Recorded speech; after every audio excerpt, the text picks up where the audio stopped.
दोस्तों, welcome to my vision classes. आज हम आपके लिए मैथ सीरीज़ लेकर आए हुए हैं और वो क्वेश्चंस जो आपके जेल पहरी में आए हुए थे वो सारे क्वेश्चंस को इंक्लूड किए हैं और बहुत ही शानदार तरीक़ों से आपको बताया जाएगा, स्ट्रेटजी आपको सिखाई जाएगी और एक्स्ट्रा कॉन्सेप्ट जो एक क्वेश्चन से कुछ एक्स्ट्रा कॉन्सेप्ट बनने वाले हैं वो भी आपको प्रोवाइड किया जाएगा कि और कैसे क्वेश्चन पेपर में आ सकते हैं, वो सारी बातें आपको बताई जाएगी। और याद रखें, ये केवल जेल पहरी में काम नहीं आने वाला। आप एमपी का कोई भी एग्ज़ाम दे रहे हैं जिसमें मैथ्स आएगा, उन सभी एग्ज़ामों के लिए ये वीडियो आपके लिए बहुत ही महत्वपूर्ण होगी। तो चलिए स्टार्ट करते हैं। ठीक है, चलिए फर्स्ट क्वेश्चन देखते हैं कैसे करना है, क्या करना है।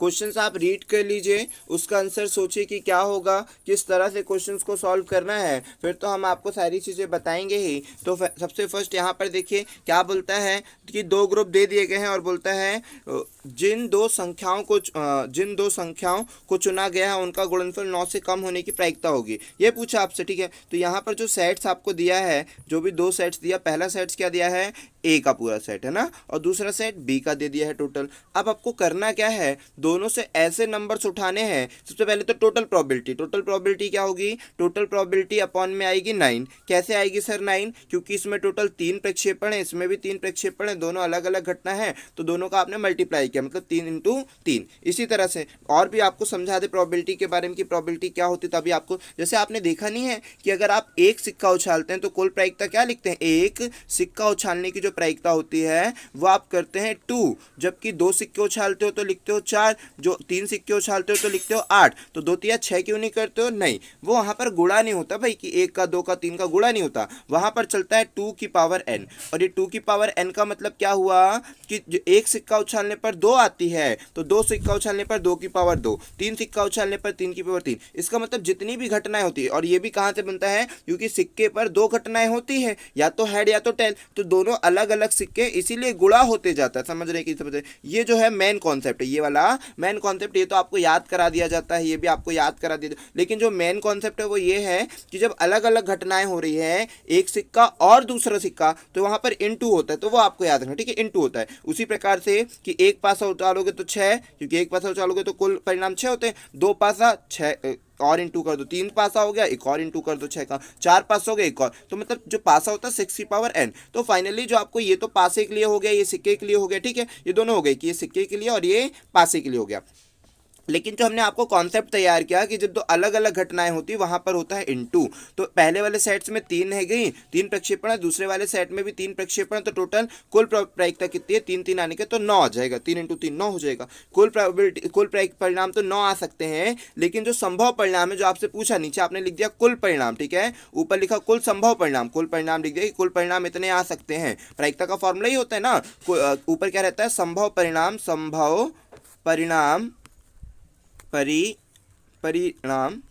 बटे में कुल परिणाम, ये होता है प्रोबेबिलिटी का प्रायिकता का फॉर्मूला। ठीक है, तो अब यहाँ पर कुल परिणाम तो आपने 9 कर दिया, 3 × 3, 3 इसका 3 इसका, 3 × 3 9 हो गया। अब उसके बाद आते हैं किस पे, आपको ये देखना है कि ऐसे नंबर्स को चुने जिससे 9 आए। तो 9 लाने के लिए हमको क्या करना पड़ेगा, 9 से कम आया ना, 9 नहीं है भाई, 9 से कम होने की प्रायिकता। तो 9 से कम आएगा जब पहले हम एक सीरीज से उठाओगे तो ईजी पड़ेगा। पहले हम इस एक को उठाते हैं और इन पूरे में से मल्टीप्लाई करके देखते हैं कि क्या क्या आता है। तो 1 का मल्टीप्लाई 1 से करेंगे, हाँ 9 से कम आएगा। 1 का मल्टीप्लाई 3 से करेंगे, हो सकता है। पहले ए वाले सेट से 1 और दूसरे वाले सेट से 9 उठाएं, बिल्कुल नहीं हो सकता सर, क्योंकि 9 आ जाएगा। तो इसको काटो भाई, जब नहीं हो सकता है तो फिर क्यों ले लिए इसको, समझ रहे हो? चलो ओके, तो अब चलते हैं 2 पर। 2 का कैसे लिखते हैं, पहले उठाते हैं 2 और 1, 2 और 1 से आ जाएगा ना, 2 को साथ 1 का मल्टीप्लाई करेंगे तो 9 से कम आएगा। फिर 2 और 3, इसका भी मल्टीप्लाई करेंगे तो क्या होगा, 9 से कम आएगा। क्लिक हो रहा है कि नहीं हो रहा है? चलिए बढ़िया, ठीक है। 2 और 3 का मल्टीप्लाई करेंगे तो भी 9 से कम आएगा। अच्छा 3, हाँ है ना, अब हो गया। अब 2 का 9 से करेंगे तब तो चल, 9 को तो काटे ही दो भाई, 9 का तो किसी से मल्टीप्लाई नहीं कर सकते, तो 9 को काटो, फॉरगेट हो। फिर अब अच्छा 3, तो 3 का जब 1 से करेंगे तो हाँ सर 9 से कम आएगा, लेकिन 3 का 3 से करेंगे तो 9 से ज़्यादा हो जाएगा, इसलिए इसको काट दो भाई, इसको नहीं ले सकते। तो आप देखिए कि कुल प्रक्षेपण आपने कितने लिए, कुल कितने प्रोबेबिलिटी कि 9 से कम आएगा मल्टीप्लाई करने पर, तो 1 2 3 4 5 ऐसे प्रक्षेपण हैं जिनका मल्टीप्लाई करने पर 9 से कम आएगा। तो कुल परिणाम 9 थे और 5 ऐसे मिले जिनका मल्टीप्लाई करने पर 9 से कम आएगा, तो 5/9 इसका राइट आंसर हो गया। आई होप कि आपको ये बात समझ में आई होगी। चलते हैं नेक्स्ट क्वेश्चन पर। हम एक क्वेश्चन को बताने में कुछ समय ज़्यादा ले रहे हैं, क्योंकि है तो सेकेंडों का आंसर निकालने में कोई बड़ी बात नहीं, लेकिन जो समय ज़्यादा ले रहे हैं वो आपको एक्स्ट्रा डिटेल्स बता रहे हैं। वो एक्स्ट्रा डिटेल्स आपके लिए बहुत ज़रूरी है, कॉन्सेप्ट जरूरी है, सारी चीज़ जरूरी, तभी आप एग्जाम में अच्छा प्रदर्शन दे पाएंगे। और जो हम कहते हैं कि आप अगर 30 नंबर का क्वेश्चन आ रहा है तो 20 नंबर तो केवल 20 से 22 नंबर तो हमारी वीडियो देखने से आपको बन जाएंगे। हमारे जो कॉन्सेप्ट आपको सिखा रहे हैं वही सारी चीज़ें आपको बेस्ट देगी। चलते हैं समझते हैं क्वेश्चन को, ठीक है। माध्यिका की हमने सेपरेट वीडियो डाली, आप चाहें तो सेपरेट वीडियो भी देख सकते हैं। सबसे आते हैं कि माध्यिका कैसे क्या करना है। सबसे पहले हमने आपको क्या कहा था कि माध्यिका आपको दी रहेगी तो नंबर्स को या तो अवरोही या तो आरोही क्रम में जमा दो, ठीक है। तो हमने नंबर को जमा रहे, पहले क्या लिख दिया यहाँ पर देखिए, सीरीज सबसे छोटा 10, फिर उससे बड़ा 20, फिर उससे बड़ा 30, इस तरह से हम पूरे 100 तक लिख लेते हैं। जब हमने क्वेश्चंस के सारे नंबर्स को लिख लिया, फिर हमें देखना है बीच वाला, ठीक है। अगर पद जो होते विषम होते तब तो हो जाता, लेकिन यहाँ पर आप देख रहे हैं कि पद तो सम है, तो इनमें बीच वाला कौन सा होगा, 100 का आधा करो और उसके बाजू वाला, तो 100 का आधा 50 और 60, मतलब ये आपके बीच के नंबर हो गए। 4 यहाँ छूट गए, 4 यहाँ छूट गए, बीच में आपके 50 और 60 मिल गए, तो 2 नंबर मिल गए बीच में। अगर 1 नंबर मिलता बीच में तो वही आपकी माध्यिका हो जाती, लेकिन यहाँ 2 नंबर मिल गए तो दोनों को जोड़ करके डिवाइड बाई 2 कर देंगे। दोनों को जोड़ा 110, डिवाइड बाई 2 किया तो आंसर आ जाएगा 55, और 55 आपका राइट आंसर हो गया। चलते हैं नेक्स्ट क्वेश्चन पर। जिनको भी माध्यिका के बारे में ज़्यादा समझना होगा तो सेपरेट वीडियो हमने जो बनाई है वो जरूर देखें आप, ठीक है। अब आते हैं यहाँ पर थोड़ी सी ये एरर दी है क्वेश्चन में कि ए समनिष्ठ बी पूछ लिया आपसे ना, ए उल्टा यू बी पूछ लिया ना, तो ए उल्टा यू बी मतलब सिंबल को हम बता रहे हैं, एक होता है यूनियन और एक होता है समनिष्ठ, ठीक है। तो यूनियन जो रहेगा समुच्च रहेगा, मतलब संघ रहेगा, और फिर समनिष्ठ रहेगा, तो ये याद रखें। चलिए तो यहाँ पर आते हैं क्या, चलिए समझते हैं इसको कैसे क्या करना है, ठीक है। याद रखेंगे आप सभी क्या कि यहाँ पर थोड़ी बहुत गलती दे दिया तो उसे समझ लेंगे, है ना। ये ए यूनियन बी, ए उल्टा दे दिया, ए बी की जगह क्या होना चाहिए, या तो पी क्यू होना चाहिए, क्योंकि यहाँ पर पी बोला यहाँ पर क्यू बोला, ठीक है। तो यहाँ पर भी होना चाहिए था पी उल्टा यू क्यू, है ना। इसे हम समनिष्ठ कॉमन बोल सकते हैं, ठीक है, कि दोनों में कॉमन, ये बताता कॉमन पी कॉमन बी, ठीक है। दोनों में कॉमन क्या है वो चीज़ आपको निकालना है, ठीक है। ये बात समझ में आई, ठीक है। उल्टा एक होता है, इसका फॉर्मूला देख लीजिए, पूरा फॉर्मूला क्या होता है, ए यूनियन बी, ठीक है। एन होता है, आगे आगे एन लिख दीजिएगा, ठीक है, n A plus n B और माइनस ए उल्टा यू बी, ठीक है। ये अच्छी तरह से याद रखना, ये फॉर्मूला भी कई बार आपको आगे के सेट्स में काम आएगा, कभी भी काम आ सकते हैं, तो ये फॉर्मूला भी याद रखेंगे कि A union B is equal to n A plus n B और माइनस एन उल्टा यू और बी रहेगा, ठीक है। समनिष्ठ है ना, यहाँ पर यूनियन रहता है और यहाँ पर कॉमन रहता है, समनिष्ठ रहेगा, ठीक है। तो वो याद रखना, ठीक है। या इंटरसेक्ट भी आप बोल सकते हो कि दोनों में इंटरसेक्टिंग क्या है वो चीज़ है, ठीक है। तो सारी चीज़ें आपको फॉर्मूला और सब याद होना चाहिए, कैसे क्वेश्चन बनते हैं वो याद होना चाहिए। अब आती है क्वेश्चन आपसे क्या कहना चाहते हैं, क्वेश्चन आपसे कहना चाहते हैं, हमने सारी चीज़ बता दी, एरर क्या है क्वेश्चन में वो बता दिए, कैसे क्वेश्चन पूछ जाएंगे, क्या फॉर्मूला है और क्या क्या बातें आपको रिमेंबर रखनी है। पहले क्वेश्चन के कॉन्सेप्ट को समझते हैं कि क्वेश्चन पूछना क्या चाहता है। क्वेश्चन आपसे ये पूछ रहा है, मान लीजिए अगर पी सेट से, या ए लिख देते हैं ना, पी की जगह हम ए लिख लेते हैं, ए सेट है जिनके पास 8 प्रक्षेपण है, ठीक है। ऐसे ऐसे करते हैं उसके पास 8 प्रक्षेपण होंगे, 8 से ज्यादा तो नहीं बना दिया हमने, 3 देख लीजिएगा, 8 से ज्यादा हो तो, ठीक है। और बी प्रक्षेपण है जहां पर 4 अवयव है। अवयव का मतलब हो सकता है कि यहाँ पर 1 2 3 5 8 9 10 11 15 कुछ भी हो जाए, ठीक है, कुछ भी हो जाए आपका। उसके बाद यहाँ पर हो जाए 5 7 3 2 कुछ भी हो जाए, तो यहाँ पर कुछ भी नंबर्स हो सकते हैं, याद रखिए कुछ भी नंबर्स हो सकते हैं। तो आपसे इसने पूछा अधिकतम अवयवों की संख्या ज्ञात कीजिए जो दोनों में कॉमन है। उल्टा यू का मतलब कॉमन हमने बताया है ना, तो जो दोनों में कॉमन है, तो भाई दोनों में कॉमन बताना और मैक्सिमम बताना है। मैक्सिमम तभी हो पाएगा जब ये चारों के चारों सेम हो। जब ये चारों के चारों सेम है तो मैक्सिमम हो गया। तो आपको देखिए दो चीजें आपसे क्वेश्चन में पेपर, क्योंकि दोनों में हो सकता है कि सेम सेम नंबर हो सकता है कोई भी सेम ना हो, ऐसा भी तो हो सकता है ना। लेकिन उसने बोला अधिकतम अवयव की संख्या जो दोनों में कॉमन, इस सिंबल का मतलब कॉमन होता है, ठीक है, उल्टा यू का मतलब। तो यहाँ पर दोनों में कॉमन होने का बोलता है और अधिकतम बोलते हैं, तो हम मान लेते हैं कि भाई 4 इसमें 4 उसमें भी सेम होंगे, दोनों में 1 2 3 4 होंगे, या 5 10 होंगे, और इसमें भी होगा 10 5 2 1, ऐसे करके चारों सेम होंगे। चारों के चारों सेम होंगे तो हम मैक्सिमम 4 मान लेते हैं। अब देखिए दो क्वेश्चन आपके सामने आएंगे। पहला क्वेश्चन बोल देता है कि दोनों में सेम बताओ, तो दोनों में सेम क्या बताना है, जो छोटा नंबर है, मतलब अधिकतम अवयवों की संख्या जो दोनों में सेम हो। तो दोनों में अगर सेम की बात करेगा, जो तो छोटा नंबर होगा वही आंसर होगा। अधिकतम अगर बोलेगा कि मैक्सिमम सेम बताओ कि मैक्सिमम कितने नंबर सेम है, तो मैक्सिमम बोलेगा तो 4, और कल को हो सकता है कि मिनिमम पूछ ले। कल को हो सकता है आपसे पेपर में पूछे कि इन दोनों में ए सेट्स में 8 एलिमेंट है, बी सेट्स में 4 एलिमेंट है, मिनिमम एलिमेंट है ना ए यूनियन बी में मिनिमम या फिर न्यूनतम अवयवों की संख्या। तो न्यूनतम अवयवों की संख्या क्या होगी 5। 5 का मतलब हो सकता है कि एक भी अवयव सेम ना हो, न्यूनतम पूछ रहा है ना वो, हो सकता है कि एक भी अवयव सेम ना हो, न्यूनतम तो यही हो सकता है ना। तो इसका मतलब आंसर देना 5। 5 कब देते हैं, जब कोई अवयव सेम ना हो तो आप 5 देते हैं, ठीक है। कोई अवयव सेम ना हो, कोई अवयव ना हो तो आप देते हैं क्या 5 आंसर देते हो और फिर मैक्सिमम पूछेगा तो आप दोनों में जो कॉमन होगा वो होगा। आई होप कि आप इसके आगे पीछे ऊपर नीचे जितने भी क्वेश्चंस बनने वाले थे वो सारे आपने याद कर लिए, सीख लिया।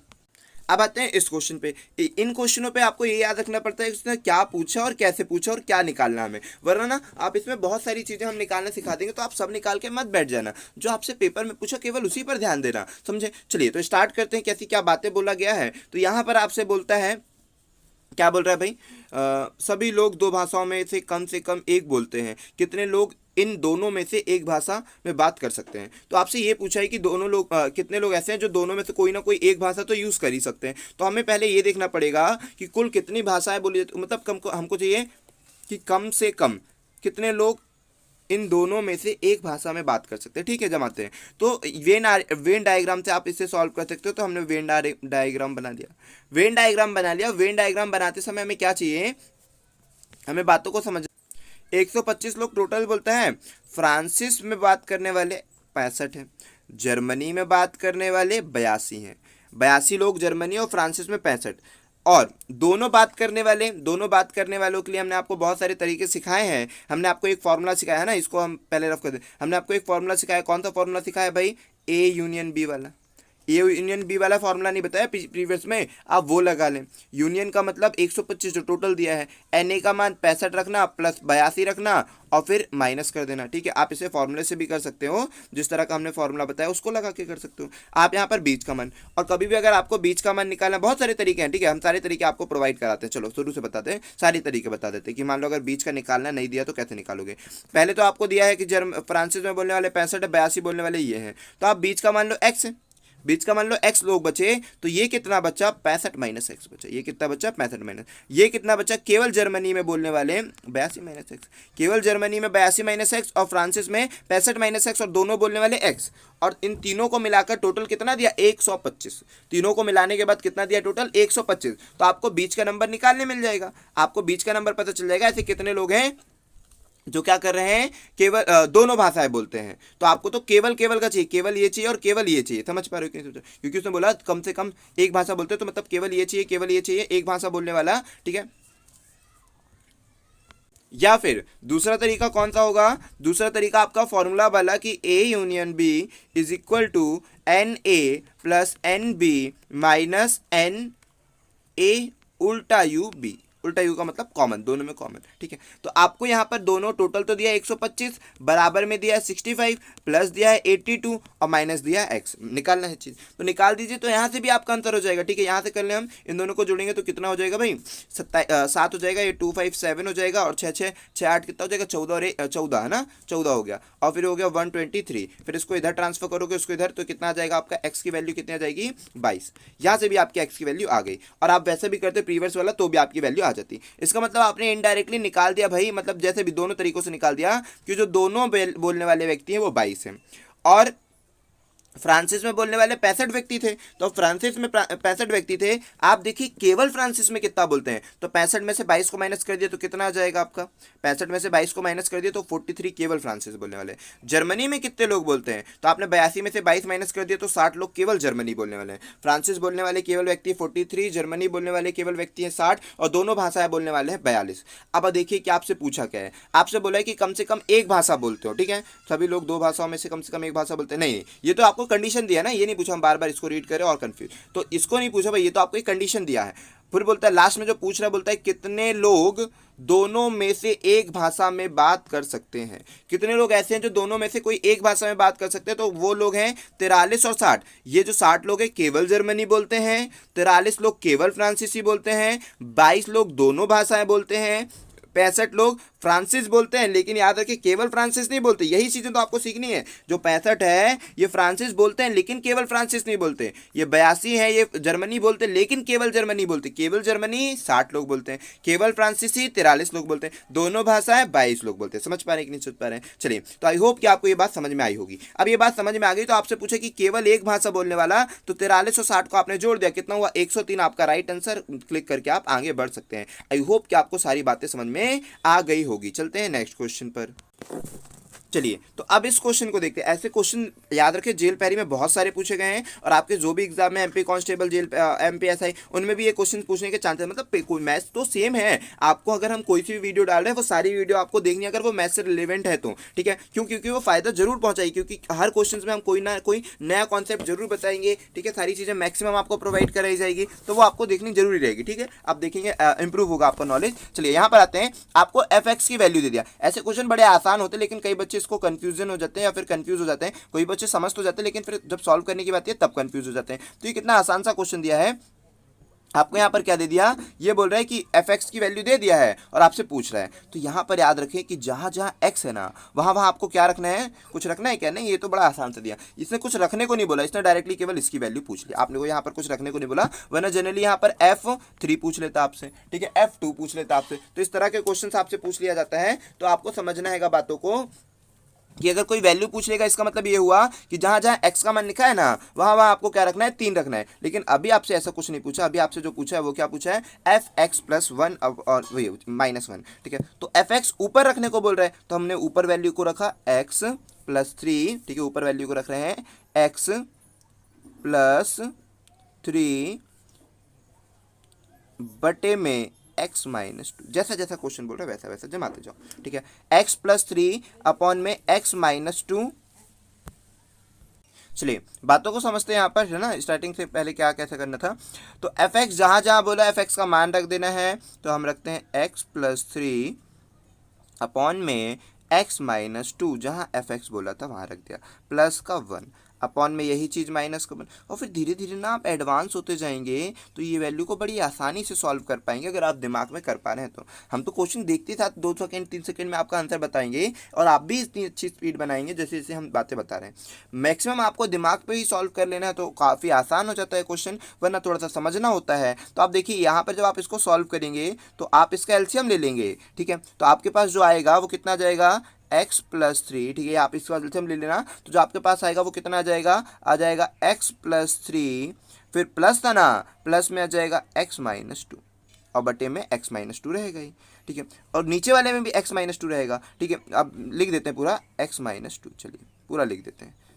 और उसके बाद नीचे क्या आ जाएगा, x+3, क्योंकि देखिए यहाँ पर -1 है, -1 का मतलब इसका मतलब सिंबल चेंज हो जाएगा, दोनों का दोनों जब मल्टीप्लाई होगा तो ये हो गया, अपॉन में जाएगा x-2। अब देखिए x-2 कैंसिल हो गया तो बचा का ये दोनों। तो यहाँ देखिए x 2x हो गया और 3 में से 2 गया, 1 बचा, 2x यहाँ क्या बचा, 2x माइनस का 1, सॉरी प्लस का 1 है ना, 2x + 1 ये बच गया। नीचे क्या बच गया, x और x तो आपस में कट गया, 3 और 2 5 बचा। तो ऊपर देख ले, मतलब ऊपर तो समझ गए ना कि ऊपर बचा x 2x और 3 में से जब 2 गया तो बचा कितना, 1। तो 2x + 1 और नीचे कट गया ये वाला, तो 2 और 3 5, तो ये आपका ये आंसर हो गया, ठीक है। हमने यहाँ पर 2 से 3 लाइन में किया। आप क्वेश्चन को सेकेंडों में कर सकते हैं, कब कर सकते हैं, जब आपकी दिमाग में ही मैक्सिमम क्वेश्चन को सॉल्व करने की क्षमता बढ़ती जाए तब। चलिए तो अब आते हैं किसको, हम इसको सॉल्व करते हैं। और क्या तरीका है वो बताते हैं। और तरीका ये हुआ, लेकिन वो तरीका आपको थोड़ा सा कठिन लगेगा, मतलब आप ऐसे ही कर लोगे, आसान है, लेकिन बातें तो हमको बतानी पड़ेगी ना, आपको समझाना पड़ेगा कि आपका दिमाग थोड़ा इंप्रूव हो, नॉलेज एकदम माइंड बूस्ट हो जाए कि कैसे क्या हो सकता है और क्या अप्रोच कर सकते हैं। आप यहाँ पर अपने मन से कोई भी मान रख सकते हो। कोई भी मान रखने का मतलब अपन यहाँ मान लेते हैं कितना, 1। अपन मान लेते हैं यहाँ पर x का मान 1। अगर x का मान 1 मान लेते हैं तो 3 और 1 4 हो जाएगा, और 1 में से 3 गया तो -1 हो गया। तो कितना हो गया उत्तर, -4 आ गया। -4 आपका आंसर, 1 मानने पर -4 आपका आंसर हो गया, ठीक है। -4 आपका आंसर हो गया। अब हमें क्या समझना है, यहाँ पर भी हमको 1 रखना पड़ेगा। तो यहाँ पर -4 ना, तो f(x) का मान कितना निकाल दिया आपने, x का मान 1 रखने पर f(x) का मान आ गया है -4। x का मान 1 रखने पर f(x) का मान आ गया है -4। अब बोलता है कि f(x + 1), तो -4 + 1 करेंगे। जैसा सब चीज़ें आपको सिखानी पड़ेगी ना हमको, तभी तो आप अच्छा प्रदर्शन दे पाएंगे। और फिर -1, और यहाँ पर कितना आ जाएगा, -3 हो जाएगा, और यहाँ पर कितना हो जाएगा, -5 हो जाएगा। फिर माइनस से माइनस कट जाएगा तो 3/5 हो जाएगा, ठीक है। x का मान 1 रखने पर 3/5 आया। अब यहाँ पर हम देखेंगे कि इन ऑप्शनों में किसमें x का मान 1 रखने पर 3/5 आंसर आएगा। तो आप देखेंगे कि केवल पहला वाला ऑप्शन है जिस पर 1 रखने पर, x का मान 1 रखने पर 3/5 होगा, तो यही आपका राइट आंसर होगा। हमको सिखाना तो आपको हाई लेवल तक होगा, सारी चीज़ें आपको सिखानी पड़ेगी कि इस तरह के क्वेश्चन आएंगे, ऐसे आएंगे, तभी तो आप बेस्ट दे पाएंगे अपना, तभी तो हमने इस वीडियो को लिखा है कि एमपी एसआई एमपी कांस्टेबल हर चीज़ के लिए इंपॉर्टेंट, क्योंकि हम आपको सारी बातें बता रहे हैं कि ऐसा वैसा ये वो सारी चीज़ें, तभी है ना। आई होप कि आपको ये बात क्लियर हुई होगी। चलते हैं नेक्स्ट क्वेश्चन। चलिए, अब जो बात हमने कही थी वही बात आपको इसमें पूछ लिया। क्या पूछ लिया कि एफ एक्स का मान ये पूरा दे दिया है और आपसे पूछता है कि यदि एक्स का मान मैं कितना रखूं, 4 रखूं। यहां पर दे दिया और बोलता है एफ 4 का मान निकालो। 4 का मतलब जहां जहां एक्स है वहां वहां 4 रख दो। कितना आसान सा क्वेश्चन पूछा है। तो अगर हम एक्स का मान जब 4 रखेंगे तो 4 का स्क्वायर कितना हो जाएगा, 16। अब 16 में से 16 माइनस हो जाएगा तो बचेगा कितना, 0। तो 0 आपका राइट आंसर हो जाएगा। क्लिक करके आप आगे बढ़ जाते हैं। इतने आसान आसान क्वेश्चन आपसे पूछे जाते हैं, बस आपको दिमाग लगाना है, अच्छी तरह से सॉल्व करना है। जितने भी कॉन्सेप्ट बताएं वो सभी चीजें आपको याद रहनी चाहिए। तो इस क्वेश्चन पर आते हैं। क्वेश्चन में क्या पूछा है, बोलता है एक गन को फेंका गया जिसके पृष्ठों में 1 से लेकर 6 तक अंकित किया गया। तो कितना आसान क्वेश्चन है भाई, आपको थोड़ी बहुत प्रायिकता आनी चाहिए। नहीं आती तो अभी हमने प्रीवियस वीडियो डाली है, अभी की वीडियो डाली है, हर वीडियो में आपको कुछ ना कुछ नॉलेज जरूर देते हैं, वो सभी जरूर देखें, ठीक है। और उसके बाद क्या करें, हम प्रोबेबिलिटी का अगर एक स्पेशल लाएंगे टॉपिक तो ये सारी चीजें कवर करा पाएंगे, ठीक है। लेकिन मैक्सिमम पेपर में आपको सारी चीजें बता रहे, जो भी चीजें रहती है ना इंपॉर्टेंट, वो सारे फैक्ट्स बता रहे हैं। चलिए, तो बातें में आते हैं। यहाँ पर कितना, ऊपरी पृष्ठ पर 5 मिलने की प्रायिकता क्या 1/2 होगी। तो बिल्कुल गलत बोल रहा है भाई, क्योंकि आप जब पासे को फेंकते हैं तो 1 2 3 4 5 6 अंक आते हैं। तो इसका मतलब नीचे तो आप लिख देना कुल प्रायिकता 6, कुल संभव परिणाम। तो 5 तो केवल एक ही बार आएगा ना, तो 1/6 होना चाहिए, ना कि 5। 5 आने की प्रायिकता 5 तो केवल एक ही बार आएगा, तो 1/6 होना चाहिए इसका आंसर, जबकि यहाँ पर 1/2 दिया है तो गलत दे दिया है। दूसरी बात बोलता है ऊपरी, क्या बोलता है फिर उसके बाद सेकंड बात, ऊपरी पृष्ठ पर सम संख्या मिलने की प्रायिकता क्या 1/2 है। तो देखते हैं कि भाई क्या सत्य और क्या गलत है, ठीक है। 1/2 बोल सम संख्या मिलने का, तो देखते हैं सम संख्या मतलब 2 4 और 6 मिल सकता है और टोटल 6 होती है, टोटल प्रोबेबिलिटी 6 होगी और सम मिलने की प्रायिकता 3 है। तो जब इसको काटे तो 1/2। हाँ सर, ये बिल्कुल सही दे दिया, ठीक है। समझ पा रहे हैं, तो आप बातों को अगर जितना समझ पाएंगे उतनी जल्दी कर पाएंगे। ये बिल्कुल सही दे दिया, ठीक है, कि सम आने की प्रायिकता 1/2 दे दिया, बिल्कुल सही दे दिया। फिर थर्ड कंडीशन क्या बोलता है भाई, थर्ड कंडीशन आपको बोलता है कि ऊपरी पृष्ठ पर अभाज्य संख्या, अभाज्य संख्या क्या होती है वो याद रखना। 2 अभाज्य संख्या नहीं होती, एक अभाज्य संख्या होती है क्या, नहीं, एक अभाज्य संख्या नहीं होती है ना। अभाज्य संख्या क्या होती है, 2 होती है, 3 होती है, 5 होती है। तो जब आप पासे को फेंकोगे तो 1 से लेकर 6 तक अंक आते हैं, लेकिन आपसे बोला अभाज्य संख्या लाने की, तो अभाज्य संख्या क्या होती है भाई, 2 3 5 होती है। इसका मतलब कुल प्रायिकता 3 और अभाज्य संख्या ये आ सकता है, 3 आंकड़े आ सकते हैं। तो इसका भी जब आंसर निकाला तो 1/2। तो यहाँ पर 2 कंडीशन सही थी, एक तो दूसरी कंडीशन, एक तो तीसरी। तो दूसरी और तीसरी कंडीशन ये आपका सही हो जाएगा। चौथा आंसर आप देख लीजिए, आंसर भी बिल्कुल सही है, दूसरी और तीसरी कंडीशन सही है। और पूरा क्वेश्चन देखना तो उसके लिए हम इसको थोड़ा सा मिनिमाइज कर देते हैं, आप बातों को पढ़ लें और स्क्रीनशॉट भी अगर लेना हो। हालांकि हमने अपने टेलीग्राम चैनल में ना पीडीएफ प्रोवाइड कराई है, आप चाहें तो टेलीग्राम चैनल को भी ज्वाइन करें, हर पीडीएफ को देखें, सॉल्व करें, और फिर ना बने तो सॉल्यूशन यहाँ से देखें, ठीक है। और बन भी जाए तो भी सॉल्यूशन जरूर देखें, क्योंकि आपको एक्स्ट्रा पॉइंट जो बता दी जा रही है वो बहुत इंपॉर्टेंट है, ठीक है। जो एक्स्ट्रा बातें बताते हैं, कुछ एक्स्ट्रा चीजें बताते हैं, वो आपके लिए मोस्ट इंपॉर्टेंट है। चलिए, तो इस क्वेश्चन को सॉल्व करते हैं। हमने आपको प्रीवियस वीडियो में बताया और इस वीडियो में बताते हैं, ठीक है, कि आपने क्या सीखा था भाई, साइन 90 माइनस थीटा क्या होता है, कॉस थीटा, या कॉस 90 माइनस थीटा होता है साइन थीटा। ये दोनों आपस में वो रहेंगे ना। तो आप देखिए, अगर यहाँ पर साइन 65 लिखा है, इसको आप क्या लिख सकते हो, कॉस 25 डिग्री का स्क्वायर, कॉस स्क्वायर 25 डिग्री लिख सकते हो। तो बस यहीं पर आपका खेल खत्म हो जाना है क्वेश्चन का, ठीक है। क्या लिख दोगे, यहाँ पर लिख देना कि साइन स्क्वायर 25 डिग्री और cos square 25 degree, sine square 25 degree ये तो दिया ही हुआ है, प्लस जब आप इसको चेंज करेंगे तो ये कॉस स्क्वायर 25 डिग्री में चेंज हो जाएगा। और जब देखिए sine square theta plus cos square theta 1 हो जाएगा। इसको क्लिक करके आपको आगे बढ़ जाना है, एक ऑप्शन। चलते हैं नेक्स्ट क्वेश्चन पर। सारे क्वेश्चन बड़े आसान है, बस बातों को समझते चले, करते चले। अब इस क्वेश्चन पर आते हैं। क्वेश्चन ने बोलता है कि समबाहु त्रिभुज का क्षेत्रफल, समबाहु त्रिभुज का क्षेत्रफल क्या होता है, √3/4a²। जो भी चीज नहीं लगे वो सब नोट कर लेना आपको, ठीक है। समबाहु त्रिभुज का क्षेत्रफल इतना दे दिया और वो दे दिया है √243। अब 243 आप जितना नॉलेजफुल रहेंगे ना उतना ज्यादा इंप्रूव होगा आपका दिमाग, ठीक है। ये 4 से ये 4 काट दिए, यहाँ बचा √3 और a² बचा। अब 243 देखिए भाई क्या होगा, तो यहाँ पर ये होगा सर 3 की पावर 5 होगा, ठीक है। 243 243 है ना, ये है ना 243। तो 243 क्या है, 2 की पावर 5 है। 2 की पावर 5 का मतलब बाहर कितना आ जाएगा, 3 × 3 9 आ जाएगा। बाहर कितना जाएगा, 9, और अंदर बचेगा √3। तो ये √3 से ये √3 काट दिए, a का मान कितना आ गया, a² बराबर में 9 है, तो a का मान 3 आ गया, और 3 आपका ये आंसर है। देख करके आगे बढ़ जाना है, फटाफट क्वेश्चन को सॉल्व कर पाएंगे। फॉर्मूला याद रखिएगा, सारी चीजें याद रखना।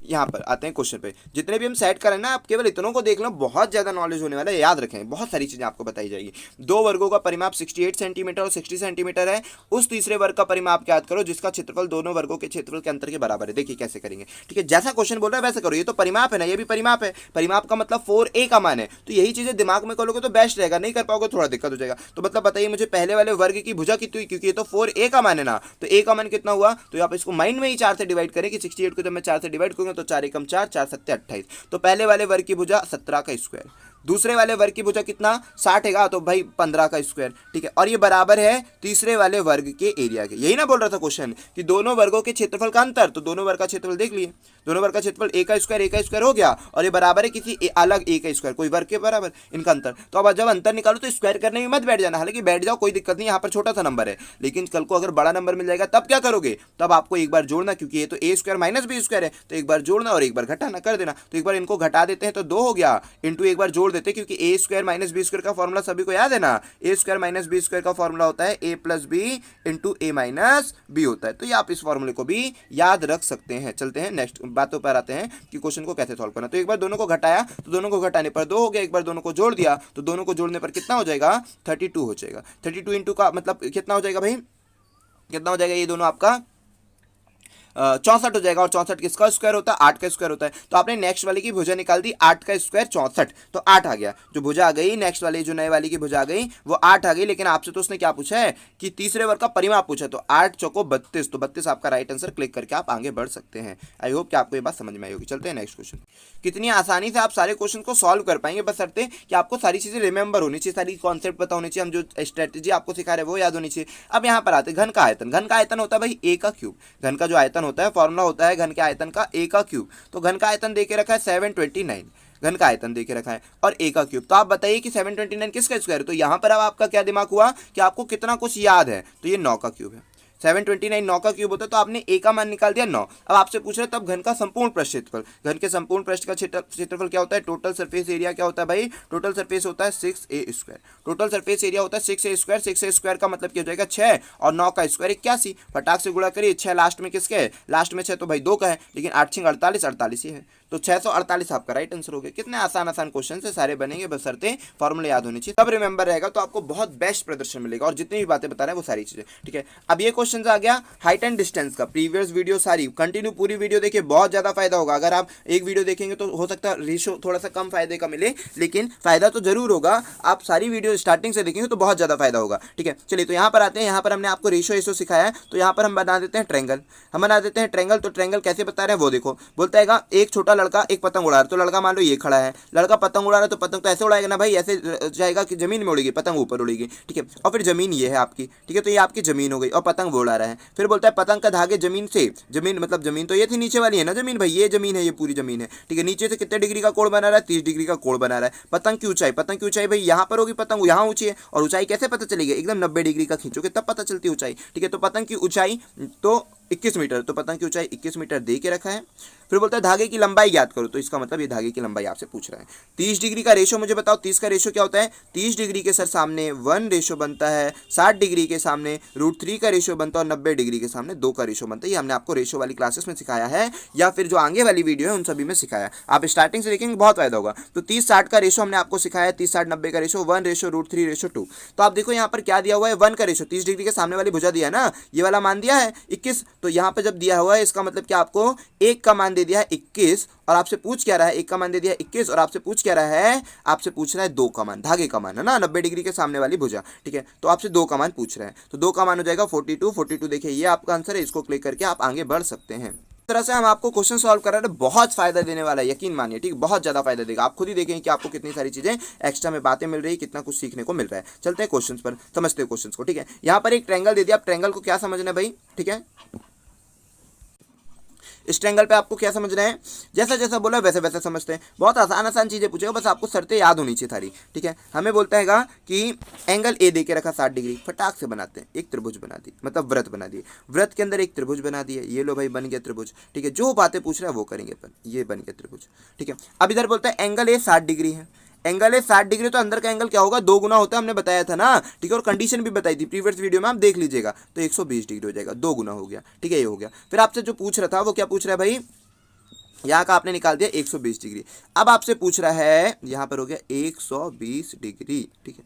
आपसे पूछ रहा है BCS, सी कहाँ पर है भाई, ये है, यहाँ पर पूछ रहा है बी और सी और एस, ये एस केंद्र का नाम दे दिया है। तो एंगल बी सी एस, अब ये क्या है भाई, ये है त्रिज्या और त्रिज्या तो बराबर होती है, और बीच वाला कोण हो गया 120 डिग्री। तो आप बताएं आपको मिला एक त्रिभुज बी सी एस, एक त्रिभुज है जो मिला है B S C, B S C, B S C 180 degree का होगा, जिसमें से 120 डिग्री तो हो चुका है, तो अब बचा कितने पास डिग्री आपके पास, 60 डिग्री। अब 60 डिग्री दोनों ये त्रिज्या है, त्रिज्या है इसका मतलब दोनों कोण बराबर होंगे, त्रिज्या है तो बराबर भुजाएं बराबर कोण बनाती है, बराबर भुजाएं बराबर कोण बनाती है। तो 60 डिग्री का जब आपने आधा किया तो कितना आया, 30 डिग्री आया, मतलब 30 डिग्री यहाँ का भी हो गया और 30 डिग्री यहाँ का भी हो गया। आपसे सी एंगल का मान पूछ रहा है, ये वाले एंगल का मान पूछ रहा है, तो आपने बोला 30 डिग्री आपका राइट आंसर। आई होप कि आपको ये बात समझ में आई होगी।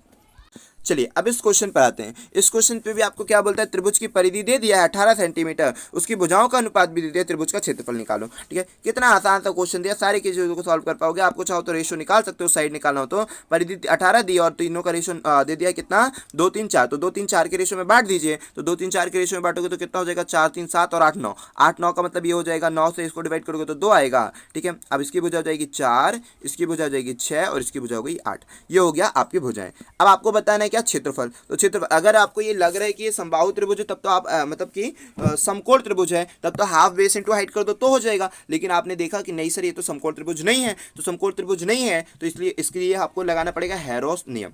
हेरोस का नियम, क्योंकि स्केलेन ट्रायंगल हो गया, विषमबाहु त्रिभुज हो गया, तो आप हेरोन्स का लॉ लगाएंगे। हेरोन्स लॉ, हेरो का नियम लगाने के अकॉर्डिंग क्या होगा, इसका फॉर्मूला क्या होता है क्षेत्रफल जब आपको निकालना होता है, तो क्षेत्रफल का फॉर्मूला होता है under S, S minus A S. ये सारी चीज़ें आपको सिखाने में ना टाइम लग जाएगा, थोड़ा सा बातें, थोड़ी सी वीडियो लंबी बन जाती है, उससे बिल्कुल मत घबराइए, क्योंकि आपको नॉलेज से मतलब है अभी। ठीक है, वीडियो की लंबाई से मतलब नहीं है, सारी चीज़ें नॉलेज बहुत ज़्यादा इंप्रूव करना है। ठीक है, चलें, एस माइनस सी, ये होता है हेरोन्स का लॉ। ये आपका हो गया हेरोन्स का लॉ, हो गया पूरा कि ये एरिया का निकालने का। ठीक है, एरिया निकालने का फॉर्मूला ये होता है। और एस का मतलब होता है अर्ध परिमाप या अर्ध परिधि। तो परिधि तो 18 दी है, तो अर्ध परिधि कितनी हो जाएगी, 9, तो फिर ये हो गया 9। फिर इंटू करेंगे एस माइनस ए, तो यहाँ पर आपने निकाला था ना 4 6 और 8 की भुजा निकाल दी थी आपने, 4 6 8 भुजा निकाल दी थी। तो 9 में से 4 गया 5 बचा, 9 में से 6 गया 3 बचा, 9 में से 8 गया, सॉरी 9 में से 8 गया तो 1 बचा, ये निकाल दिया। अब बताइए 9 से क्या बाहर आ जाएगा, 9 से आ जाएगा सर 3 बाहर आ जाएगा, और अंदर क्या बच रहेगा 15 का 15, तो 3 अंडर रूट 15 आपका राइट आंसर हो गया ना।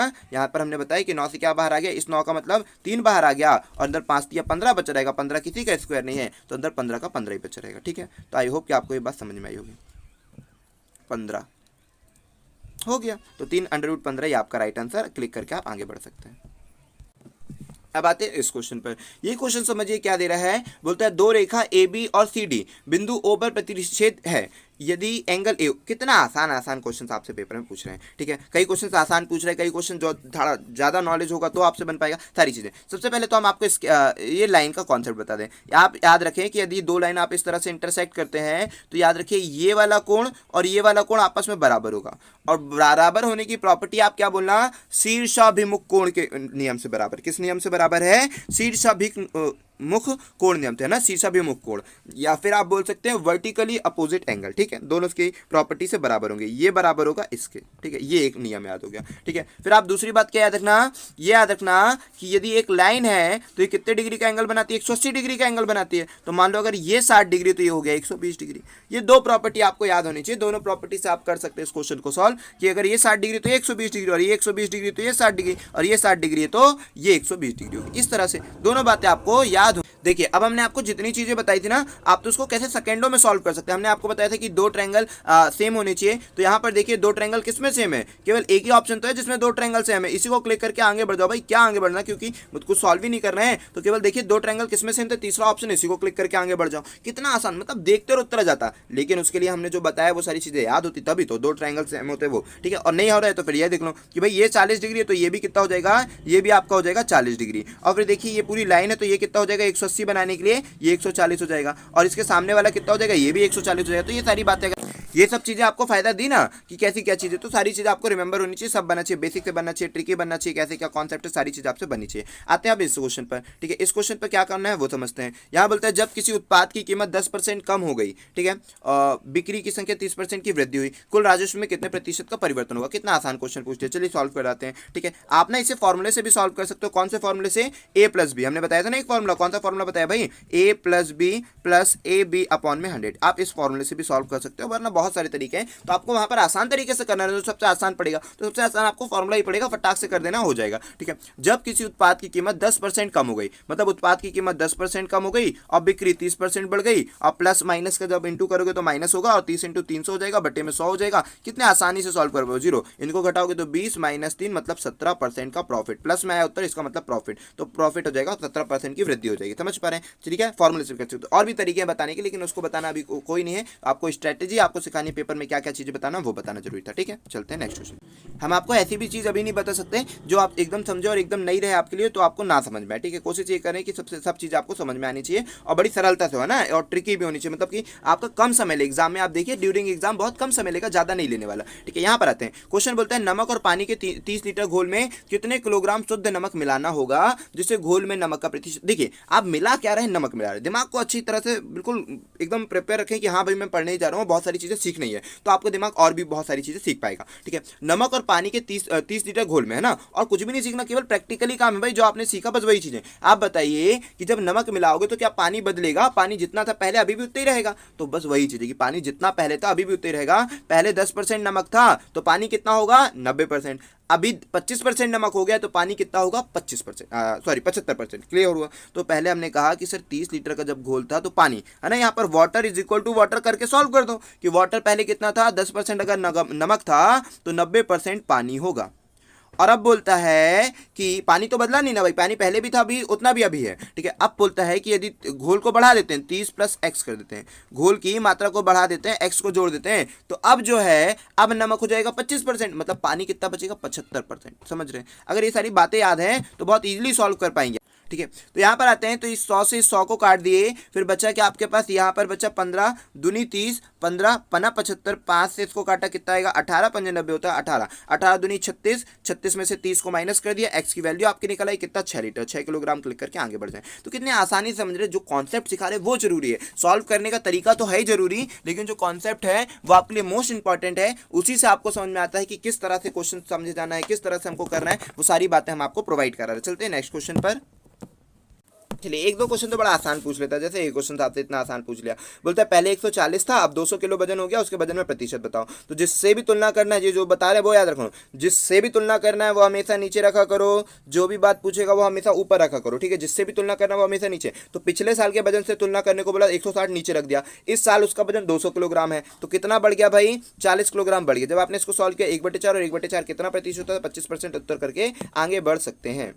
यहाँ पर जाते हैं, यहाँ पर भी कुछ नहीं दिया, इतना आसान आसान 2-4 क्वेश्चन पूछ ही लेगा, आसान बहुत सारे अलग अलग। अब ऐसा तो नहीं है कि 30 नंबर है तो आपसे 10 नंबर का पेपर न बनेगा। ठीक है, चलिए, तो यहाँ पर आते हैं, 4x हो जाएगा और माइनस 32 हो जाएगा, बराबर में 10 हो जाएगा। तो x का मान कितना हो जाएगा? x का मान जब इसको वहाँ पर ट्रांसफर करोगे हो जाएगा 42 बटे में 4 हो जाएगा। जब आप 2 से काटेंगे 21/2, तो ये आपका राइट आंसर। क्लिक करके आगे बढ़ सकते हैं। आप चलते हैं इस क्वेश्चन को सॉल्व करते हैं। क्वेश्चन पढ़ लीजिए और जैसा जैसा बोल रहा है वैसा वैसा जमाते हैं। बोलते हैं 1100 के सैंपल लिए गए, 442 लोगों ने विशेष प्रत्याशी को वोट देने का संकेत दिया, प्रत्याशी को कितने वोट पाने की संभावना है यदि इतने लोग। अरे मतलब कि ये बोल रहेगा, क्या बोल रहेगा भाई, कि यदि 1100 लोगों से पूछ रहे हैं, मतलब ये रेशो का कॉन्सेप्ट है। हमने देखा कि जेल पहरी में और आने वाले और भी एग्जामों में ऐसा हो सकता है। ठीक है, जेल पहरी में तो हुआ ही है, तभी तो बता रहे हैं। ठीक है, तो क्या बोल रहा है, वो रेशो के क्वेश्चन को ना इनडायरेक्टली दे रहा, देता तो वो रेशो का क्वेश्चन, लेकिन वो आपको इस तरह के क्वेश्चन दे रहा मेनली, है ना, जो इसका पैटर्न है वो आपको जब रेशो का क्वेश्चन दे रहा है तो डायरेक्टली रेशो नहीं दे रहा कितने का अनुपात है, वो आपसे इस क्वेश्चन पे भी तहत दे रहा है। बोलता है यदि 1100 लोगों से पूछा गया तो कितने लोग बोल रहे हैं कि हमने वोट दिया है तुमको भाई? 446 लोग पूछ रहे हैं। यदि कुल के कुल लोग, यदि टोटल जनसंख्या कितनी थी? 4000 लोग थी, तो बताओ कि कितने लोगों ने इसको वोट दिए होंगे। तो इसका मतलब ये इसके बराबर, ये किसके बराबर, यही तो पूछना चाहता ना, कि अगर 1100 40,000 के बराबर है तो 440 कितने के बराबर, 462 कितने के बराबर है? तो बस वही अनुपात हो गया कि 1100 यदि 40,000 के बराबर है तो क्या पूछ रहा आपसे पूछ रहा है 462 कितने के बराबर है। फटाक से 20 से 20 को काट दिया, 11 से क्या है, 11 चौको 44, 11 दूनी 42। फिर आपने देखा 4 दूनी 8, 8 किस में भाई? 8 तो 2 ऑप्शन में, 4 चौको 16, 16 किस में? ये वाला हो गया। ठीक है, तो फटाफट आप उत्तरों को दे सकते हैं, आगे बढ़ सकते हैं। चलते हैं नेक्स्ट क्वेश्चन पर।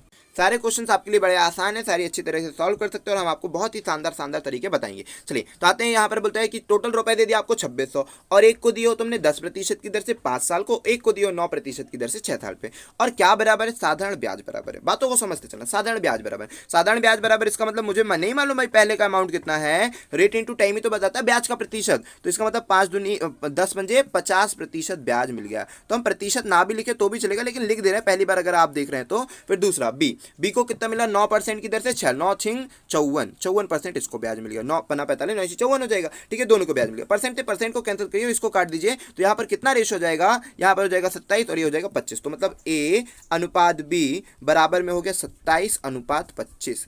इसका मतलब जो इनके प्रिंसिपल का रेशो है वो 27:25 का अनुपात है, इसका मतलब जो इनके प्रिंसिपल का रेशो है वो 27:25 का अनुपात है। तो फटाक से भाई क्वेश्चन को सॉल्व करते हैं और देखते 27:25 में बांट देते हैं, ठीक है। 27:25 में बांटोगे तो आपने 27 और 25 को जोड़ा तो कितना आ रहा है, जब 27-25 को जोड़ रहे हो तो 52 हो रहा है। इसका मतलब टोटल 52 का है, जो कितने के बराबर है भाई, 2600 के बराबर। टोटल 52 जो 2600 के बराबर है, आप किसी एक का निकाल दीजिए, क्योंकि देखिए यहाँ पर सभी के सभी अलग अलग है, तो किसी भी एक का निकाल दीजिए। तो किस एक का निकालते हैं हम निकाल देते हैं 27 किसके बराबर है। तो जब हमने काटा तो यहाँ पर क्या देख रहे हैं भाई, जब पूरा काट दे रहे हैं तो यहाँ पे पहले काट देते किससे, 26 से काट देते, क्योंकि 26 एकम 26 और 26 दूनी 52, फिर 2 से काट दिया 50 और फिर 50 का मल्टीप्लाई कर दिया, तो 1350 आपका एक का आंसर आ गया। तो 1350 किसमें भाई, इसमें, तो इसका मतलब जोड़ने पर पूरा 2500 होना 2600 होना चाहिए, तो फिर दूसरा 1250, बिल्कुल सही आंसर हो गया दूसरा वाला। चलते हैं आगे, और भी तरीकों से सॉल्व कर सकते हो, लेकिन हम आपको सबसे शानदार तरीके बताएंगे जो आसान भी रहे, सभी चीजें पेपर में आप अप्लाई भी कर सके, ठीक है। तो सारी चीजें अब आते हैं यहाँ पर। अब देखिए ये क्वेश्चन क्या हो गया, संपाति का। हमने आपको आएंगे जो प्रीवियस वीडियो, बहुत सारी चीजें है ना, जितनी भी जेल पैरी की सीरीज डाले सब आपके लिए इंपॉर्टेंट, सब देखना, ठीक है। और इस तरह की जो क्वेश्चन है वो तो आपको ज्यादा कंफ्यूजन करते हैं, तो वो सारी प्रॉपर्टी बताए, उनके सारे कॉन्सेप्ट सिखा रहे हैं। तो यहाँ पर आइए,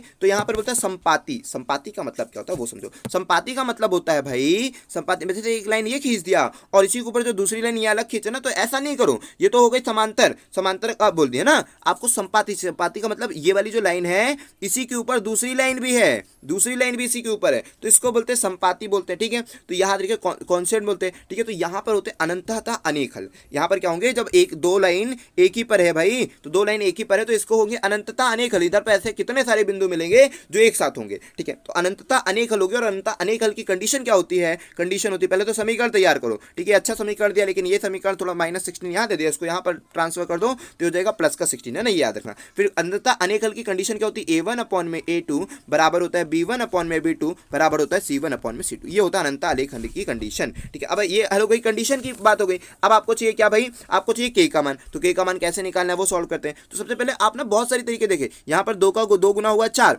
2 का 2 गुना हो गया 4, और यहाँ पर 8 का 2 गुना हो गया 16, तो यहाँ पर कितना था भाई, यहाँ पर था -1, और -1 का जब 2 गुना करोगे तो -2, तो लेकिन यहाँ पर भी माइनस था, यहाँ पर भी माइनस था, तो के का मान तो 2 आ गया। हम ऐसे ही देख कर सॉल्व कर देंगे, लेकिन कोई बात नहीं भाई, आपको समझाना है तो समझाएंगे, वरना तो आप ऐसे ही देख सकते हो कि यहाँ पर 2 का 2 गुना हुआ 4, 8 का 2 गुना हुआ 16, तो यहाँ पर भी 1 का 2 गुना, क्योंकि यहाँ पर कुछ नहीं तो 1 का 2 गुना 2, के का मान 2 करके आगे बढ़ जाना, बहुत आसान तरीका। लेकिन कोई नहीं, हम आपको हर एक तरीका सिखा दे। पहले बताते A1 का मान 2 रख दिया, बटे में A2 का मान 4 रख दिया, फिर B1 का मान -1 रख दिया, B2 का मान -k रख दिया। फटाक से तो सॉल्व करना है कि माइनस से माइनस कैंसिल हो गया, 1 से 1 और 2, तो के का मान कितना आ गया, के का मान आ गया 2, और यही तो आपसे पूछ रहा था कि के का मान क्या करो, के का मान हो गया 2, है ना, माइनस को 2 नहीं भाई 2, ठीक है। तो ये 2 करके आपको आगे बढ़ जाना। चलते हैं नेक्स्ट क्वेश्चन पर। चलिए अब आते हैं नेक्स्ट क्वेश्चन पर। ये क्वेश्चन भी आपको बहुत कुछ सिखाने वाला है। चलिए ठीक है, हमने इसके लिए जितनी भी प्रीवियस है भाई सभी देख ले, सभी में, क्योंकि किसी में कोई क्वेश्चन आ गया तो उसमें हमने ज़्यादा नॉलेज दिया जाता, किसी में कम दे दिया, मतलब हर नॉलेज आपको मिलेगा जरूर, ठीक है। हर वीडियो में कुछ ना कुछ बातें आपको जरूर मिलेगी। तो यहाँ पर देखते हैं एक्स्ट्रा बातें, तो यहाँ पर देखते हैं, यहाँ पर क्या बोलता है, रेखा है समांतर। तो जैसे मान लीजिए ये एक रेखा और ये एक रेखा है, तो एक होती है समांतर और एक होती है लंबवत, है ना। एक रेखा ये हो गई और एक रेखा ये हो गई, तो ये रेखाएं क्या हो गई, ये रेखा हो गई लंबवत, ठीक है। ये रेखाएं क्या हो गई, एक रेखा ये, एक रेखा ये, तो ये दोनों रेखाएं क्या थी, समांतर, ये वाली हो गई समांतर की कंडीशन, ये क्या हो गई लंबवत की कंडीशन। तो देखिए समांतर की जो कंडीशन होती है वहां पर जो प्रवणता होती है, प्रवणता को हम m से डिनोट करते हैं, तो वहां पर जो प्रवणता होती है समांतर की कंडीशन होती है कि दोनों की प्रवणता जो है, इनको प्रवणता है ना m1 m2 जिसको डिनोट करते हैं, इसको प्रवणता बोलते हैं। तो इन दोनों की प्रवणता बराबर है, तो इसका मतलब रेखा है समांतर है। प्रवणताओं का मल्टीपल, ठीक है, m1 और m2 का मल्टीपल अगर -1 आ रहा है तो ये रेखाएं लंबवत होती है। ये होती है समांतर की कंडीशन, ये होती है लंबवत की कंडीशन। कैसे याद रखना कि केवल बराबर है तो समांतर है, और अगर ऐसे लाइन के लंबवत है तो भाई -1 का मतलब कि देखिए लंबवत ऐसे ना होती है तो 1 का डिग्री। तो आपको हर चीज़ें याद भी तो नहीं चाहिए ड्यूरिंग एग्जाम की, हम कैसे याद रखेंगे सर। तो आप देखिए बराबर वाला कंडीशन है कि m1 बराबर m2, तो रेखा समांतर है, समांतर होती है ऐसी ना, और फिर लंबवत कैसी होती है ऐसी, एक की तरह। तो याद रखें कि एक -1 कब आएगा, जब लंबवत होगी तब एक और समांतर होगी बराबर। तो ये तरीका भी टेक्निक्स आप याद रख सकते हैं। चलिए तो आपने याद रख लिया। तो प्रवणता क्या होती है वो भी हमने आपको बताया कि m का मान कैसे निकालते हो, m का मान निकालते हो -a/b। किसी भी रेखा की प्रवणता आप निकालते हो m का मान कैसे निकालते हो, m का मान निकालते हो -a/b के कॉन्सेप्ट से। हर चीज याद रखना तभी अच्छी तरह से स्ट्रेटजी बनेगी। ये क्वेश्चन केवल एमपी पुलिस में और एमपीएसआई एमपी जेल पहरी ये सब में नहीं इंपॉर्टेंट है भाई, हर तरीके से इंपॉर्टेंट है। कहीं पे मैं सारा सब इंपॉर्टेंट, एसएससी हो गया, रेलवे हो गया, सब इंपॉर्टेंट होगा। ठीक है, जरूर देखें, अच्छी तरह से सीखें, सारी बातों को समझे। अब आते हैं इस क्वेश्चन पर। तो क्या बोलते हैं, द्वारा जाने वाली परस्पर समांतर रेखा है। ठीक है, तो अब तो सीखे ही गए हो। m1 का मान निकाल देते हैं। m1 का मान निकालने के लिए हम क्या करते हैं, यहाँ से -a/2 होगा ना, तो m1 का निकालते हैं, यहाँ पर एक m निकाल देते हैं, यहाँ पर m निकाल देते हैं, और दोनों को बराबर करना है। दोनों को बराबर करना है, m1 और m2 को दोनों को बराबर करना है, यही तो बताया। तो यहाँ पर -4/3 -a/b,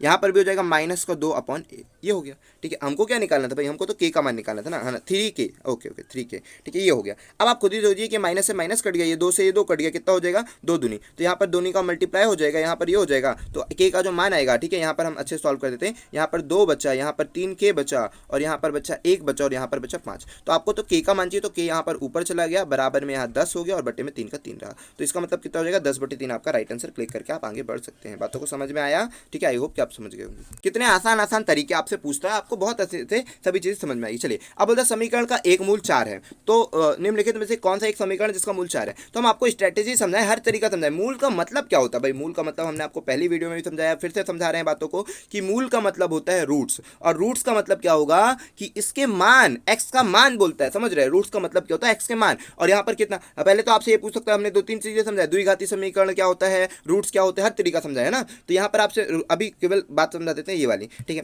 तो रूट्स का मतलब होता है एक्स के मान। तो यहाँ पर एक्स के मान 2 पॉसिबल है, देखिए 2 है ना, तो 2। तो यहाँ पर पूछ रहा है किसके रूट्स 4 हैं। तो अगर रूट्स 4 है, मतलब अगर एक्स का मान 4 है, तो समीकरण संतुष्ट होना चाहिए। मान लो अगर x² + x - 3 बराबर में 15 दिया है, तो एक्स का मान मैं ऐसा क्या रखूं जिसके उत्तर जाए 15, जिससे उत्तर जाए 10, जो भी दिया है वो। तो यहाँ पर देखिए 0 0 0, इसका मतलब कि एक्स का मान 4 रखने पर 0 आना चाहिए। तो यहाँ पर एक्स का मान 4 रखे और फटाक से देखिए 0 आ रहा है कि नहीं आ रहा है। तो हम 4 का स्क्वायर करेंगे 16, -4 × 4 करेंगे 16, और प्लस का 5 करेंगे। क्या सॉल्व करने पर 0 आएगा? नहीं सर, 5 आ जाएगा। कैंसिल करो, नीचे पर चलते हैं। तो 4 का स्क्वायर 16 + 4 × 12 और -12, तो क्या 16 आएगा? नहीं सर, 16 आ जाएगा, मतलब कि 0 आएगा क्या? नहीं। ठीक है, नेक्स्ट पर आते हैं। तो इसको जब आप रखोगे तो ये हो जाएगा 16 -4 -12 -4 हो गया, माइनस का 16 और प्लस का 16, इसको काटा 0 आ गया, मतलब यही समीकरण संतुष्ट है, यही आपका राइट आंसर। इसी का मूल 4 है ना, क्योंकि 4 रखने पर सेटिस्फाई हो गया, संतुष्ट। वरना आपको निकालना पड़ेगा फॉर्मूला में से, तो वो तरीका नहीं करना। हम आपको जो सिखा रहे हैं वही तरीका आपको एग्जाम में लगाना, बहुत ज्यादा फायदा मिलेगा, वरना फंस जाएंगे भाई।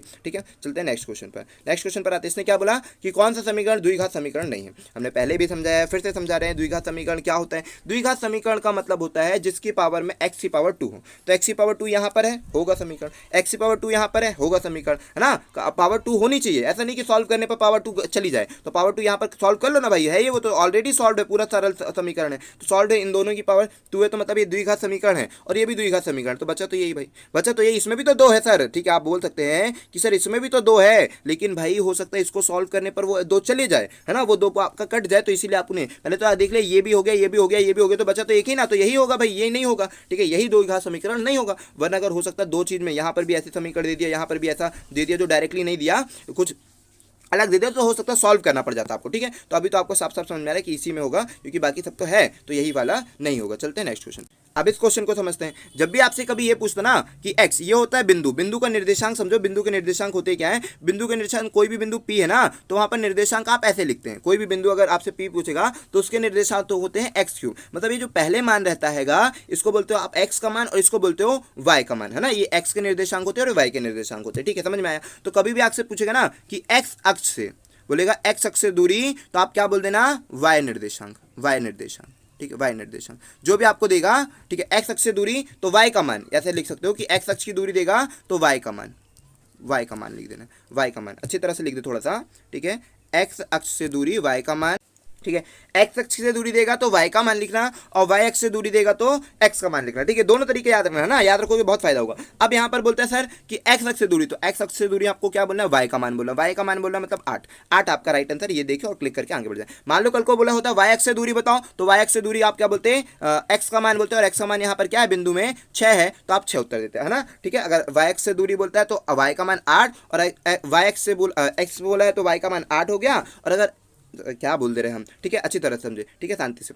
एक्स अक्ष का मान बोला है तो वाई का मान उत्तर देना, वाई का मान का मतलब वाई का मान 8 है तो 8 उत्तर दीजिए। अगर वाई अक्ष से पूछा होता तो एक्स का मान कितना है, 6, तो ये 6 उत्तर देकर आपको आगे बढ़ जाना है। आई होप कि आपको ये बात समझ में आई होगी। चलते हैं नेक्स्ट क्वेश्चन पर, यहाँ पर आते हैं। यहाँ पर क्वेश्चन को समझते हैं किस तरह का क्वेश्चन होगा। ठीक है, तो क्वेश्चन बोलता है कि यदि किसी समांतर श्रेणी का दूसरा पद 13वां और पांचवा पद 25 हो तो उसका 8वां पद बताइए। तो ऐसे क्वेश्चंस को भी हमने सॉल्व कराना सिखाया आपको कि किस तरह से सॉल्व किया जा सकता है। ठीक है, कोई बड़ी बात नहीं, बहुत आसानी तरीके से सॉल्व किया जा सकता है।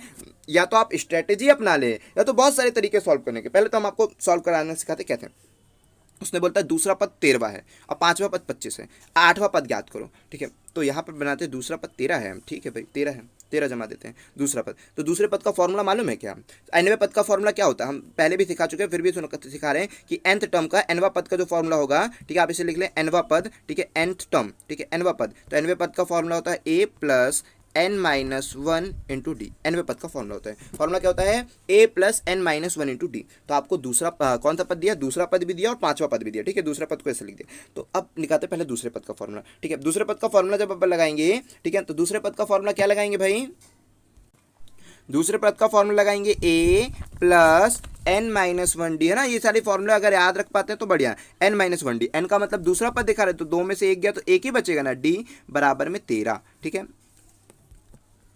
ठीक है, ये हो गया nवें पद का फॉर्मूला। अब nवें पद का फॉर्मूला आपको याद रहेगा। तो दूसरा पद, दूसरे पद के लिए 2 में से 1 माइनस करेंगे तो a हो गया, और फिर प्लस d हो गया, 2 में से 1 माइनस करेंगे तो d बचेगा ना, बस 1 ही बचेगा, और बराबर में 13 दे दिया है। ठीक है, और फिर दूसरा बोलता है पांचवा पद, तो पांचवें पद के लिए हो जाएगा a प्लस 4d और बराबर में 25। पांचवें पद का फॉर्मूला हो गया, फॉर्मूला रख के आपने 25 रख दिया, जो मान दिया था वो। अब उसके बाद देखिए कि सर यहाँ पर दिया आपको क्या चाहिए, d का मान चाहिए, मतलब किसी का भी मान निकाल सकते हो, दोनों, 2 समीकरण दे दिए, एक समीकरण ये दे दिया, एक समीकरण। अब आप दोनों ही का मान निकाल सकते हो, लेकिन नहीं भाई, हम एक का ही मान निकाले। किसका मान निकाल रहे हैं, डी निकाल दे रहे, क्योंकि डी निकाल देंगे तो अपना काम बन जाएगा, या ए निकाल देंगे तो काम बन जाएगा, लेकिन हम डी निकाल देते हैं। डी का मतलब सर्वांतर है ना, अंतर निकाल दे रहे कि सारी सीरीज में अंतर कितने का होगा। तो यहाँ से अपन क्या कर देते हैं, अपन यहाँ से निकाल देते हैं भाई किसका मान, ए का मान। ए का मान हो गया 13 माइनस डी, ए का मान हो गया 13 माइनस डी। अब जो ए का मान यहाँ से निकाले 13 माइनस डी, वो यहाँ रख देते हैं, तो ए का मान रख देते हैं 13 माइनस डी, है ना। ठीक है, तो 13 माइनस डी रखेंगे तो ये हो गया 13 माइनस डी प्लस 4d और बराबर में 25। तो ये 13 वहाँ पर चला जाएगा, 25 से ट्रांसफर हो जाएगा, तो कितना बचाएगा भाई, यहाँ पर तो 4d, यहाँ हो गया 3d और बराबर में 12 और d से d 12 को काट दिया तो d बराबर में 4।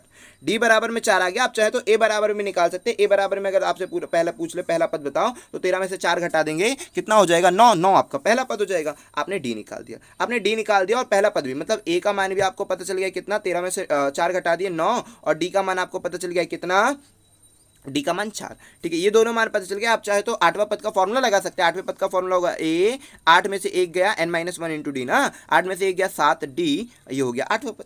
तो ए का मान दिया है 9 और 7 चौको 28 हो गया, डी का मान थे, दोनों को जोड़ दीजिए, तो 8 और 9 को जब जोड़ेंगे तो कितना होगा, 16, 37 आपका राइट आंसर हो जाएगा। 37 आपका राइट आंसर हो जाएगा। तो ये हो गया 8वां पद। या फिर दूसरा तरीका है ना, डी बराबर में तो आपको 4 मिल गया था ना, मतलब अप्रोच भी डेवलप कर रहे हैं। हालांकि आपने उत्तर तो बता दिया, अप्रोच डेवलप कैसे कर रहे हैं, डी का मान आपको पता चल गया, तो आपको पता चल गया था कि तीसरा, मतलब कि डी का मान जब आपको पता चल गया और आपको पता है 5वां पद कितना था, 5वां पद था 25, और आपसे 8वां पद पूछ लो, 6वां 7वां 8वां पद आपसे पूछ रहे हैं। 5वां पद हो गया, 6वां 7वां 8वां पद आपसे पूछ रहे हैं, और डी बोलता है 4 था, डी 4 था, इसका मतलब अंतर 4 का होगा, 4 जोड़े 4 जोड़े 4 जोड़े, मतलब फाइनली आपको कितना जोड़ना है, 12। ठीक है, तो 25 में जब आप 12 जोड़ेंगे तो कितना हो जाएगा, 37 आपका। ये भी इस तरह से भी आप आंसर को दे सकते हैं। तो हर तरीका आपसे आना चाहिए। ठीक है, हर तरीका आपसे आएगा तभी तो आप इजीली सॉल्व कर पाएंगे ना। ठीक है, अब यहाँ बोलते हैं कि प्रथम 2 पद कितना, -2 और 4 है। ठीक है, कितना आसान क्वेश्चन है, लेकिन फिर भी बच्चे गलत करेंगे इसको। ठीक है, चलिए, तो -2 और 4 है, तो -2 मतलब पहला पद है -2, दूसरा पद है 4। ठीक है, और फिर उसके बाद बोलता है 21वां पद निकालो, ऐसे ऐसे करके 21वां पद निकालो। तो सबसे पहले तो यहाँ पर जरूरत पड़ेगी डी की, यहाँ जरूरत पड़ेगी डी की, और डी का फॉर्मूला होता है second term minus first term. D का फॉर्मूला होता है second term minus first term, ठीक है। कई लोग उसके लिए जिनको भाई फॉर्मूला याद नहीं, जिनको समझ में नहीं आएगा उसके लिए, वरना तो हम ऐसे ही बता देंगे कि -6 का इनका डिफरेंस हो जाएगा, ठीक है। तो यहाँ पर बातों को समझना, -6 का होगा कि +6 का, +6 का होगा, ओके, ठीक है। डी तो सेकेंड टर्म कितना है भाई, सेकेंड टर्म है 4 और माइनस फर्स्ट टर्म है -2। जब आप इसको सॉल्व करेंगे तो फर्स्ट टर्म हो गया -4, सेकेंड टर्म हो गया -2। जब आप इससे सॉल्व करेंगे तो देखिए माइनस माइनस प्लस हो जाएगा, तो डी बराबर में हो जाएगा 6। डी बराबर में हो जाएगा 6, तो आपने यहाँ पे सर्वांतर निकाल दिया 6, सर्वांतर आ गया डी का मान 6। अब आप चाहें तो फॉर्मूला भी निकाल सकते हैं, पद भी लगा सकते हैं, हर तरीका लगा सकते हैं, कोई बड़ी बात नहीं भाई, सब तरीका आपसे बनेगा। तो आपको फॉर्मूला ही बेस पर, वरना तो हम आपको अप्रोच सिखाते हैं, फॉर्मूला ही बेस पर सिखाते हैं कि 21वें पद का फॉर्मूला क्या होता है कि a + n-1d, यही ना होता है भाई। तो n-1d का मतलब क्या, a + n मतलब 21 में से 1 को माइनस करेंगे तो 20d, ये हो गया 21वें पद का फॉर्मूला। तो a का मान आपने निकाल दिया है कितना, a का मान दिया है -2 और d का मान आपने निकाला था 6 का इंटू 20 से करोगे 120। जब आप इनको सॉल्व करोगे तो 118 आपका राइट आंसर। क्लिक करके आपको आगे बढ़ जाना, समय को बिल्कुल व्यर्थ नहीं करवाना है। चलते हैं नेक्स्ट क्वेश्चन पर, ठीक है। चलिए अब ये क्वेश्चन फिर से अगेन आपको बहुत सारी बातें समझाएगा। सबसे पहले तो आप इसको समझना, बंदे कंफ्यूज होंगे, बहुत बंदे कंफ्यूज होंगे। यदि पहली x प्राकृत संख्याओं का माध्य 4x/7 है, पहले आप मुझे ये बताइए कि पहली x प्राकृत संख्याओं का माध्य का फॉर्मूला क्या होना चाहिए। तो हो सकता है कई लोगों ने रटा हो, कई लोगों ने नहीं रटा हो। फॉर्मूला जिनको रटा होगा तो बन जाएगा, जिनको नहीं रटा तो फिर दिक्कत हो जाएगी। तो आप बातें करते कि जरूरी है क्या रटना, बिल्कुल भी जरूरी नहीं है भाई कि रटा होना चाहिए, लेकिन हाँ जो बेसिक फॉर्मूले वो याद होना चाहिए। जैसे आपने सम ऑफ n नेचुरल नंबर देखा होगा, क्या प्रथम n प्राकृत संख्याओं का योग तो देखा होगा। तो पहली x प्राकृत संख्याओं के योग का फॉर्मूला मुझे बताइए, तो आप बोलेंगे x × x + 1 / 2। पढ़ा है ना, n × n + 1 / 2, वही तो हमने बना दिया। n × n का मतलब x लगा दिया वहां पर। ये होता है सम का फॉर्मूला। योग का फॉर्मूला होता है भाई, ये होता है सम का फॉर्मूला, योग का फॉर्मूला होता है कि योग का फॉर्मूला। अगर मुझे औसत निकालना है, इसी में मुझे औसत का फॉर्मूला बनाना है, ठीक है। अगर मुझे औसत का फॉर्मूला बनाना तो औसत के लिए मैं क्या करूंगा, एवरेज के लिए मैं क्या करूंगा भाई, एवरेज के लिए मैं /n करूंगा। /n का मतलब x, तो ये x से यहाँ वाला x कट जाएगा, तो आपके सामने बचता क्या है भाई, जो एवरेज का फॉर्मूला बचता है वो बचेगा x + 1 / 2, ठीक है। क्या बनेगा, /2 बस बचेगा, ये एवरेज का फॉर्मूला बन जाएगा। समझ पा रहे हैं? हमने आपको एवरेज का फॉर्मूला बनाना सिखाया ना कि फर्स्ट n नेचुरल नंबर्स के एवरेज का फॉर्मूला कैसे बना। आपको योग का फॉर्मूला याद था, उसी को आपने, योग का फॉर्मूला होता है n × n + 1 / 2, ये होता है योग का फॉर्मूला। और औसत क्या होता है, योग बटे नंबर, जितने भी नंबर है वो। तो योग हो गया, योग का फॉर्मूला ये हो गया, और नंबर कितने थे n, तो आपने क्या कर दिया, इसको n से डिवाइड कर दिया, मतलब यहाँ पर आ गया n, तो n से ये n आ गया, तो ये n से ये आपके n से ये n कैंसिल हो गया, तो बचा n + 1 / 2, ये हो गया एवरेज का फॉर्मूला। तो इसका मतलब कि जो n के नेचुरल होगा तो उसका होगा x + 1, ये हो गया एवरेज, है ना, ये हो गया एवरेज हो गया भाई, ये आपको एवरेज दे दिया है। तो एवरेज कितना दे के रखा है, 4x/7, एवरेज आपको देखे रखा 4x/7। अब तो फटाक से सॉल्व कर देना, और ये आपके बाएं हाथ का खेल है। यहाँ पर करोगे तो हो जाएगा 7x ना, यहाँ पर क्या हो जाएगा 7x + 7 बराबर में 8x, इसको यहाँ ट्रांसफर करोगे तो x बराबर में 7 आपका राइट आंसर। क्लिक करके आगे बढ़ जाना है, ठीक है। आई होप कि आपको ये बात समझ में आई होगी। चलते हैं नेक्स्ट क्वेश्चन पर।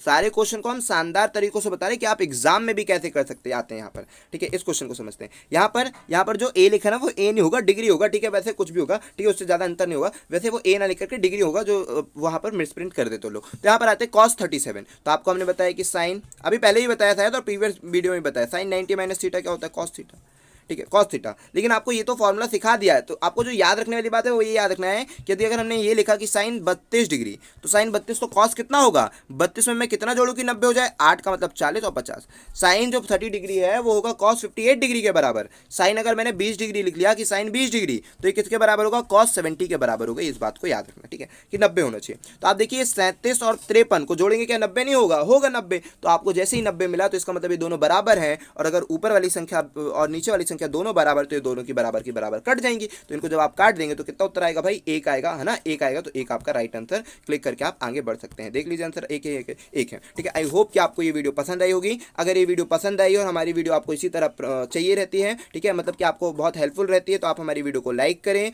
और कमेंट जरूर करें। कमेंट से हमें आपकी रेगुलरिटी का पता चलता है, और ये पता चलता है कि हाँ भाई आप रेगुलर स्टूडेंट है कि नहीं है, और आपको उसका फायदा मिल रहा है कि नहीं मिल रहा है। उसके बाद आप वीडियो को लाइक करें, अगर पसंद आई तो अपने दोस्तों तक शेयर किए। और याद रखिए कि आपको इन सभी चीज़ों की PDF चाहिए होगी, और भी स्टडी मटेरियल की PDF चाहिए होगी, तो हमारे टेलीग्राम चैनल है MV माई विजन क्लासेस वाला, आप उसे ज्वाइन करें और पूरा संपूर्ण फायदा उठाएं और पेपर में बहुत अच्छे नंबर स्कोर करें। चलिए, जय हिंद दोस्तों।